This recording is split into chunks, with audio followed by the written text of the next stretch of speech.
Praise the lord. అందరికీ వందనములు. ప్రభువు కోసం జీవించడం ఒక గొప్ప ధన్యత అయితే, అదే ప్రభువు కోసం మరణించడం ఒక గొప్ప భాగ్యం. అటువంటి వారిలో మొట్టమొదటి హతసాక్షి మనందరికీ తెలుసు స్టెఫెన్. ఆ పేరుకు అర్థం కిరీటం.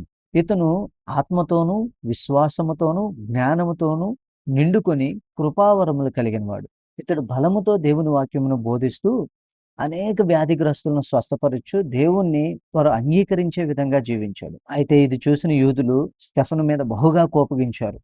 కోపగించి దేవుణ్ణి, మోషేని దూషిస్తున్నాడు అనే ఒక అబద్ధ సాక్ష్యాన్ని క్రియేట్ చేసి అతనిపై ఈ నిందను మోపి మహాసభకు అతన్ని అప్పగించినప్పుడు, అయినను బెదరని స్టెఫను ఆ మహాసభ ఎదుట కూడా యేసే మెస్సియా అని సాక్ష్యమిచ్చాడు.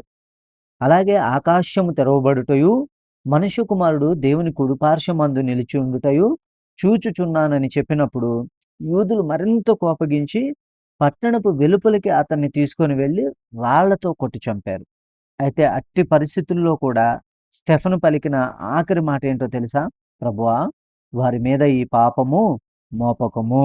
ప్రియ సహోదరి, సహోదరుడా, దేవుణ్ణి క్రియల్లో చూపించడం అంటే ఇదే. దేవుడు ఏదైతే శిలువ పైన ఏ మాటలైతే పలికాడో, వీరేమి చేయుచున్నారో వీరికి తెలియదు, క్షమించుము అని. అదే స్టెఫెను కూడా అదే పరిస్థితిలో వారిని క్షమించమనే దేవుణ్ణి వేడుకున్నాడు. ఇదే దేవుని క్రియల్లో చూపించడం. స్టెఫెను పట్ల దేవుడు సంతోషంగా ఉన్నాడు. మరి నా పట్ల దేవుడు సంతోషంగా ఉన్నాడా? ఒకసారి ఆలోచిద్దాం.